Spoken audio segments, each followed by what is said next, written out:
नमस्कार।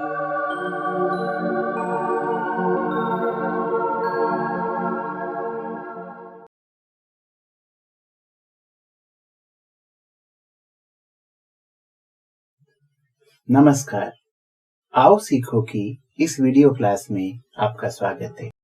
मैं हूं कैलाश शर्मा और आज हमारे बिगिनर्स इंग्लिश ग्रामर कोर्स के तहत हम आपको सिखा रहे हैं इंटरोगेटिव सेंटेंसेस।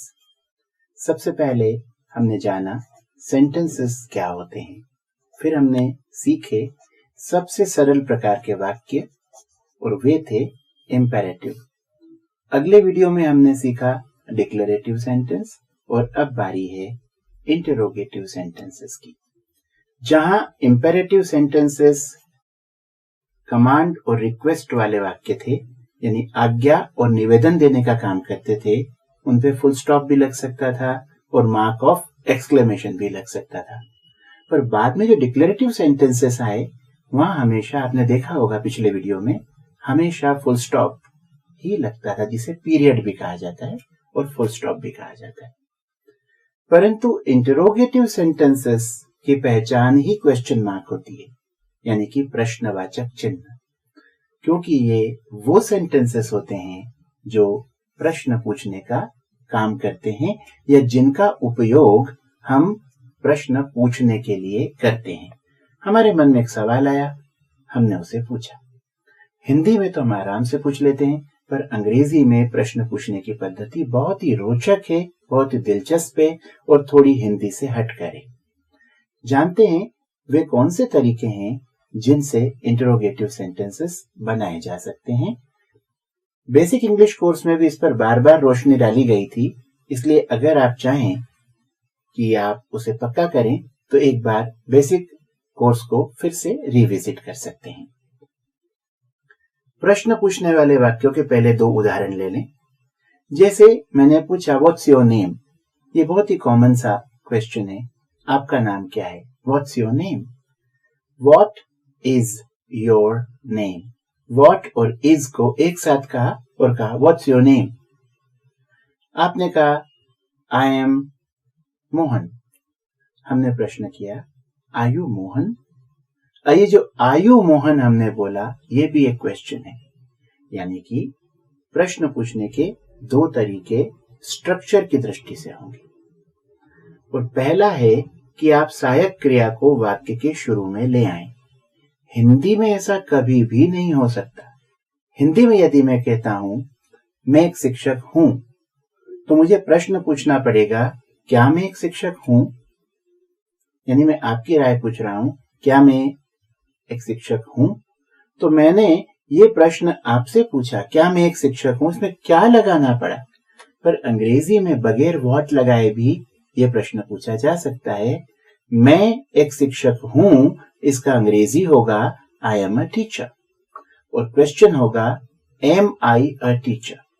आई के बाद जो एम था उसको वाक्य के शुरू में रखा और बन गया एम आई अ टीचर। थोड़ा सा टोन बदला और कहा एम आई अ टीचर, और वो प्रश्न बना जिसका हिंदी तर्जुमा होगा क्या मैं एक शिक्षक हूं। इस तरह से बड़ी अटपटी सी लगने वाली ये पद्धति अंग्रेजी में है, और चूंकि वहां पर हर दूसरा तीसरा क्वेश्चन ऐसा ही होता है, इसलिए वहां किसी को इस पर कोई आश्चर्य भी नहीं होता, उसमें कुछ अटपटा भी नहीं लगता। एक्चुअली हर भाषा में उसकी अपनी कुछ परंपराएं होती है, जिन्हें सीख करके हम उस भाषा पर अपना अधिकार कर सकते हैं। तो पहला तरीका हुआ हेल्पिंग वर्ब को आगे लाना। हेल्पिंग वर्ब आपको पहचानना आना बहुत जरूरी है। ये मैंने पिछले वीडियो में भी आपसे निवेदन किया था, और इसे और अच्छे से सीखना हो तो हमारे बेसिक इंग्लिश कोर्स की वीडियो आपको बहुत मदद कर सकती है, जिसमें हेल्पिंग वर्ब और मेन वर्ब को पहचानना बताया है। तो हेल्पिंग वर्ब को आगे ले गए, प्रश्न बना लिया। एक सेंटेंस है यू आर अ स्टूडेंट, तुम एक विद्यार्थी हो। इसमें आर आगे ले गए क्योंकि वो हेल्पिंग वर्ब है। मेन वर्ब भी इस वाक्य में वही है, हेल्पिंग भी वो है, पर कोई भी वर्ब अगर हेल्पिंग है तो उसे आप आगे ले जाकर के क्वेश्चन बना सकते हैं। प्रश्न बनेगा आर यू अ स्टूडेंट।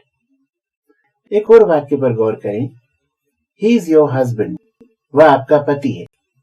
अब इसका प्रश्न बनेगा, इज ही योर हस्बैंड, क्या वह आपका पति है? यानी बहुत आसानी से आपने इज को वाक्य की शुरुआत में रख दिया।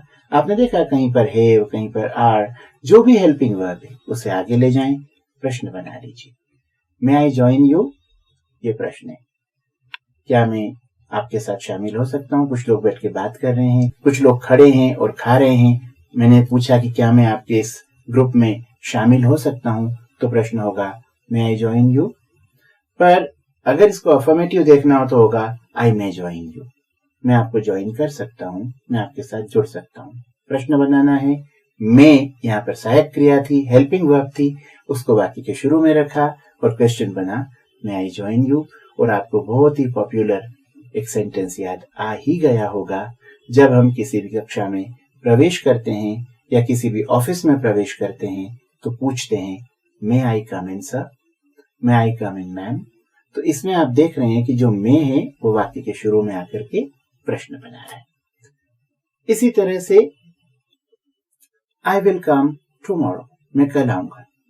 अब यहां ढूंढे सहायक क्रिया कौन सी है? मुख्य क्रिया तो कम है, मैं कल आऊंगा, मैं आऊंगा, या कम अंग्रेजी में कम, ये मुख्य क्रिया है।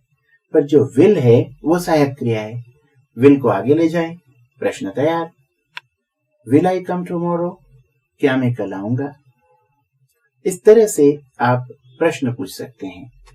कोई कोई वाक्य ऐसे होते हैं जिसमें आपको डू और डज और डिड ये तक लगाने पड़ते हैं, जैसे कि he died of cancer. He died of cancer का मतलब है वह व्यक्ति कैंसर से मर गया। प्रश्न बनेगा did he die of cancer. ये डिड जो आया क्यों आया? पास्ट टेंस में डिड क्यों आता है, कैसे आता है, प्रेजेंट में कब डू आता है, कब डज आता है, ये सब चीजें तो हम टेंसेस जब सीखेंगे ना 2-4 यूनिट्स के बाद, थोड़े से समय बाद, उसमें आप आराम से ये भी जान पाएंगे कि उसके नियम उपनियम क्या हैं।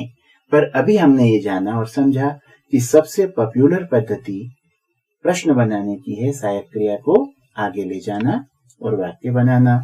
और सबसे रोचक बात, इन सभी प्रश्नों के उत्तर, किन सभी प्रश्नों के उत्तर? उन प्रश्नों के उत्तर जो सहायक क्रियाओं से चालू होते हैं, उनके उत्तर या तो हाँ में होते हैं या ना में होते हैं। यस और नो से इनके उत्तरों की शुरुआत होती है।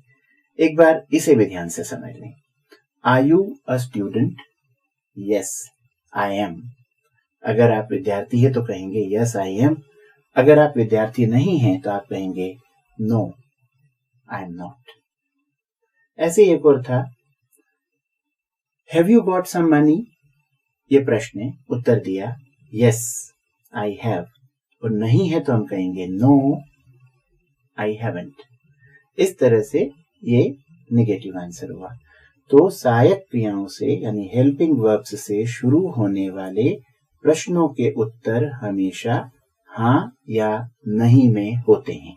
इस बात को आप यूं भी कह सकते हैं कि जिन प्रश्नों के उत्तर हाँ या नहीं में होते हैं, उन प्रश्नों की शुरुआत हमेशा सहायक क्रियाओं से ही होती है, यानी हेल्पिंग वर्ब्स से इनकी स्टार्टिंग होती है। जैसे is, am, are, was, were, has, have, had, do, does, did, will, would, shall, should, can, could, may, might, ऐसे ही कुछ वर्ब्स के द्वारा जब वाक्य शुरू हो तो समझ जाना चाहिए इसका उत्तर हाँ या नहीं में होगा।